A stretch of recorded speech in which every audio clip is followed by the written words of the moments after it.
Salut, bienvenue dans Igloo, le Mac de l'habitat sur topmusic.fr avec Cédric Simonin. Bonjour Cédric. Bonjour Eric.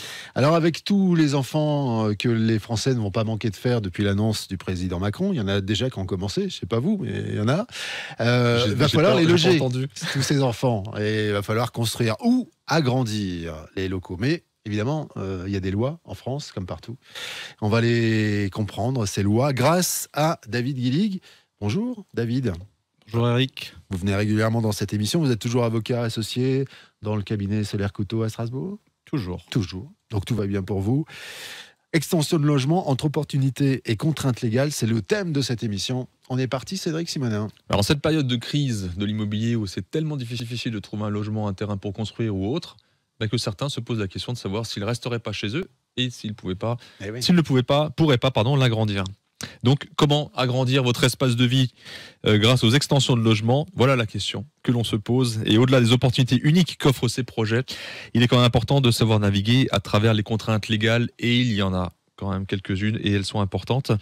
Donc, si vous envisagez d'élargir votre espace de vie, profitez des conseils de notre expert David Guilig, le magicien du droit de l'urbanisme, car nous allons vous donner quelques trucs et astuces. Première question, cher maître. Déjà, quel intérêt de savoir ce qu'est une extension de construction ? Alors Cédric, votre question est particulièrement pertinente. Merci. J'ai cru qu'il allait dire particulièrement perverse. J'étais parti là-dessus. Parce qu'en réalité, ce qu'il faut savoir, c'est qu'il y a certains secteurs dans lesquels on ne peut pas construire ou on ne peut pas construire certaines destinations, certains bâtiments. Mais par exception, on va admettre effectivement la possibilité de procéder à des extensions. Quelques exemples. Dans ce que l'on appelle les parties non urbanisées de la commune, lorsque la commune n'est pas couverte par un plan local d'urbanisme. Alors je rappelle, un plan local d'urbanisme, on avait déjà eu une intervention à un moment donné, c'est le document d'urbanisme local ou intercommunal qui effectivement va fixer un certain nombre de règles d'urbanisme, d'implantation des constructions. Donc dans les communes qui ne sont pas couvertes par un plan local d'urbanisme, mais dans ce que l'on appelle les parties non urbanisées de la commune, autrement dit, les parties qui ne sont pas, en continuité de l'agglomération, en principe, on ne peut pas construire de nouveaux bâtiments d'habitation. Mais le Code de l'urbanisme admet que l'on puisse procéder à des extensions de construction existantes. Ça peut concerner un certain nombre des auditeurs de Top Music, puisque, pour prendre un exemple, dans le Haut-Rhin, sur 386 communes, j'ai vérifié ce matin, il y a 68 communes qui ne sont pas couvertes par un PLU ou une carte communale. Donc ça veut dire que ces communes, les auditeurs de ces communes peuvent être intéressés par cette extension. Autre exemple, ce sont les communes qui sont concernées par ce que l'on appelle un plan d'exposition au bruit. Communes, par exemple, d'Ensheim ou Egbolsheim, qui sont dans le couloir de l'aéroport d'Ensheim, ou les communes qui sont riveraines de l'aéroport de Bâle-Mulhouse, par exemple, Blotzheim, bien connu pour son casino. Dans ces communes-là, là encore, dans certains secteurs, il est totalement interdit de pouvoir construire, mais on va admettre que l'on puisse procéder à des extensions mesurées de construction. Autre exemple, dans ce que l'on appelle les zones agricoles ou les zones forestières, ou les zones naturelles, en principe, on ne peut pas construire de nouveaux bâtiments d'habitation. Là encore, par exception, on va admettre qu'il puisse y avoir des extensions mesurées de constructions existantes. On pourrait multiplier à l'envi les exemples. J'en donne encore un autre. Vous avez dans le PLU ce que l'on appelle une servitude, le projet d'aménagement global, qui permet à la collectivité publique, auteur du PLU, d'interdire la construction pendant 5 ans pour la réalisation d'un projet. Toutes les constructions dans ce périmètre sont interdites, à l'exception, encore une fois, des extensions. Donc il est très important, effectivement, de savoir ce qu'est une extension, d'un bâtiment. Donc là, on a compris. Je vais poser une question qui peut paraître stupide, mais qui est extrêmement importante. Je préviens, parce que Eric, il va me choper. Qu'est-ce que c'est qu'une extension pour une construction existante ? Alors là encore, la question est évidemment très importante. Sans vous lancer de fleurs, Cédric. Non, mais Cédric savait ce que c'était une extension pour les cheveux, par exemple, mais il l'ignorait. L'extension des bâtiments. Alors, il y a une définition qui est juridique et il y a une définition de bon sens. On va commencer par la seconde. Une extension, c'est un agrandissement, soit par surélévation, donc verticale ou horizontale en réalité. Ça, c'est la notion d'extension. Au point de vue juridique, on a un lexique national d'urbanisme qui a été rédigé par le ministère de l'Équipement en 2017 et qui donne une définition de la notion d'extension. Alors voilà la définition qui est donnée. C'est un agrandissement de la construction existante présentant des dimensions inférieures à celle-ci. Et l'extension doit présenter un lien fonctionnel et physique avec la construction existante. Ça, c'est la définition qui est donnée par ce lexique. Ce qu'il faut savoir, c'est que certains PLU peuvent, dans ce qu'on appelle un lexique, qui lui est un lexique interne au règlement du PLU, avoir leur propre définition. Ce qui n'est pas le cas, c'est un exemple que je donne, du PLUI de l'Eurométropole de Strasbourg. Ce qui est important de relever, c'est que le Conseil d'État, très récemment, et je vous remercie d'avoir organisé cette intervention, Cédric. Le Conseil d'État, dans un arrêt très récent du 9 novembre 2023, est venu préciser, c'est un arrêt de principe, est venu préciser que lorsque précisément le PLU ne définit pas la notion d'extension, il faut entendre celle-ci comme l'agrandissement d'une construction existante présentant, outre un lien physique et fonctionnel avec elle, des dimensions inférieures à celle-ci. Donc vous voyez immédiatement que la définition que le Conseil d'État a donnée de la notion d'extension est tout à fait identique à celle du lexique national de 2017. C'est devenu quoi le projet de Sarkozy? Si je me souviens bien, il avait imaginé, à une époque, je ne me souviens plus vraiment, il y a quoi, 10-15 ans, de construire les bâtiments parisiens vers la hauteur, en fait. Vous avez parfaitement raison, Eric. Il avait effectivement souhaité introduire des règles particulières permettant l'extension, mais finalement, elles ne sont jamais entrées en vigueur. Parce qu'en réalité, le texte a été abrogé avant même d'être entré en vigueur. C'était une bonne idée, ça, d'après vous? L'idée était plutôt très intéressante, effectivement. Oui. C'était pas la seule bonne idée de Sarko. Il y en a eu d'autres. Disons que c'était une bonne idée, mais qui n'a pas été mise en œuvre. Donc, dans un sens, c'est une bonne idée parce que finalement, ça permet de faire ce qu'on appelle un agrandissement ou une extension d'un bâtiment existant en surélévation, c'est-à-dire sans consommation foncière. Donc, c'est plutôt une idée très intéressante. Ouais. Bon, l'idée est bonne, après, techniquement... Oui. Bon. C'est peut-être pas possible partout, mais... Non. Alors, vous avez parlé de 2 critères. On va peut-être y revenir. Il y a un lien physique et fonctionnel. On peut les développer? Bien sûr. Alors, le lien physique et fonctionnel, ça signifie quoi? C'est qu'évidemment, il ne peut y avoir une extension que si pour autant, il existe un bâtiment existant. Ça ne peut pas être une extension de quelque chose qui n'existe pas. Ça, c'est le lien, je dirais, physique. Le lien fonctionnel, ça signifie qu'il faut que l'extension soit dans la continuité du bâtiment existant.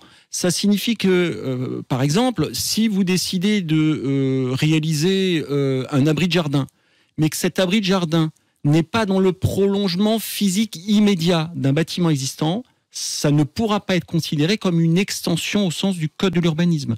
Il faut que l'extension soit attenante au bâtiment existant. Un autre exemple, un bâtiment qui est en ruine, qui a perdu l'essentiel de sa toiture, de ses murs, on ne peut pas considérer que des travaux qui portent sur ce bâtiment en ruine constituent une extension d'un bâtiment existant. Quand vous dites attenant, c'est que ça se touche. Absolument. Il faut qu'il y ait un lien physique entre la construction existante et l'extension qui est effectivement envisagée.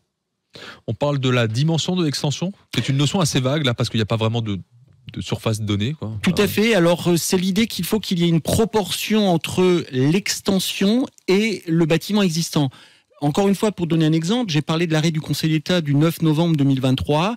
Il est venu censurer un arrêt de la Cour administrative d'appel de Versailles de 2022 qui avait considéré qu'une extension de plus de 4,7 fois la surface de plancher d'un bâtiment existant constituait bel et bien une extension. Ce qui paraît évidemment assez ubuesque. Et le Conseil d'État est effectivement venu préciser que ça n'est pas possible. C'est-à-dire qu'il ne peut pas y avoir, on ne peut pas considérer que des travaux sont constitutifs d'une extension si les dimensions sont supérieures au bâtiment existant. Toute la difficulté étant de savoir par rapport à quelle base. Est-ce que c'est la surface de plancher? Est-ce que c'est le gabarit de la construction? Est-ce que c'est le volume de la construction existante? Là, il reste un flou jurisprudentiel qu'il appartiendra au Conseil d'État à un moment donné de venir combler. Donc vous avez parlé d'extension mesurée, mais c'est quoi une extension mesurée d'une construction existante? Alors l'extension mesurée, c'est une extension qui est moins importante qu'une extension normale. C'est une extension qui est plus limitée. La jurisprudence considère que lorsque l'on est dans l'ordre d'environ 30% d'extension de la surface de plancher du bâtiment existant, ça demeure une extension mesurée. Ça n'est pas une norme totalement et un principe totalement absolu, puisqu'on a déjà vu en jurisprudence que des extensions de plus de 50% de la surface de plancher d'un bâtiment existant ont été considérées comme étant des extensions mesurées. Donc là, on va dire qu'il n'y a pas de seuil véritable. On va dire que au-delà de 50%, on peut difficilement considérer qu'il puisse s'agir d'une extension mesurée. Ok. Donc, des travaux d'extension d'un bâtiment existant, est-ce qu'ils sont soumis à une autorisation d'urbanisme ? Alors, tout dépend du point de savoir si ces bâtiments, si cette extension, est constitutive d'une création d'une emprise au sol ou d'une surface de plancher. Prenons plusieurs situations. Vous décidez de faire une extension en surélévation, qui par définition n'emporte pas la création d'une emprise au sol. Et cette extension n'emporte pas non plus la création d'une surface de plancher. Par exemple, parce que vous décidez de réaliser en surélévation des combles, mais non aménageables. Cette extension ne sera soumise à aucune autorisation d'urbanisme. Ah oui. En revanche, si vous décidez de faire une extension horizontale, que cette extension a une emprise au sol de plus de 20 mètres carrés, ou une surface de plancher de plus de 20 mètres carrés, cette extension sera soumise à permis de construire, sauf si vous êtes dans ce que l'on appelle une zone urbaine d'un PLU, auquel cas le seuil de 20 mètres carrés dont je viens de parler passe à 40 mètres carrés. Ça, c'est pour le permis de construire. Et pour finir, si vos travaux excèdent 5 mètres carrés d'emprise au sol ou 5 mètres carrés de surface au plancher, mais que la surface de plancher est inférieure à 20 mètres carrés, ou que l'emprise au sol est inférieure à 20 mètres carrés, ces travaux seront soumis à une simple déclaration préalable. Et là encore, ce seuil passera à 40 mètres carrés si vous êtes dans une zone urbaine d'un PLU. Donc, merci, maître, pour toutes ces explications. Ça paraît compliqué comme ça, parce que c'est vrai qu'à écouter, mais c'est pas si compliqué que ça, en soi. C'est pas très compliqué. Si maintenant, vous aviez un conseil à donner à nos auditeurs qui disent, tiens, c'est vrai, j'avais pas pensé, mais plutôt que de racheter autre chose, etc., j'agrandis un peu chez moi. Quelle est la première démarche qu'ils devraient faire, d'après vous ? La première démarche, c'est de se renseigner auprès de la commune d'implantation pour savoir s'ils sont dans une zone où, effectivement, ils peuvent ou non procéder à une extension. Parce que là encore, il y a des secteurs où ça n'est pas possible. Après cette démarche, le meilleur conseil que je puisse donner, c'est d'aller voir un maître d'œuvre ou un architecte pour leur confier effectivement une mission de conception du projet, puisque c'est quand même beaucoup plus facile d'avoir un conseil éclairé, donc d'avoir un architecte ou un maître d'œuvre qui est de qualité. Et je crois savoir aussi qu'un de mes confrères a déjà réfléchi à des maisons qui sont évolutives, c'est-à-dire qu'il a déjà prépensé la maison pour qu'elle puisse recevoir une extension par la suite, ce que je trouve est une excellente idée. Ouais. Voilà, j'ai vu passer ça. On peut le faire tout de suite en même temps. Pourquoi imaginer ? Oui, mais Eric et Cédric, vous avez des exemples. Alors, il y en a un qui est très intéressant, c'est la tiny house, par exemple, qui est un concept qui permet effectivement une extension. Parce que on va prévoir dans un premier temps une structure qui va faire 30 mètres carrés. Chaque enfant, paf, une chambre de plus. Et voilà, et on va faire une adjonction en surélévation très fréquemment, et c'est un nouveau concept alors qui est très ancien aux États-Unis, qui commence un tout petit peu à se développer en Europe et en France, et qui mériterait d'être davantage développé, parce que c'est un mode de vie extrêmement intéressant dans un monde où effectivement les gens ne souhaitent plus nécessairement habiter dans un appartement de 200 mètres carrés.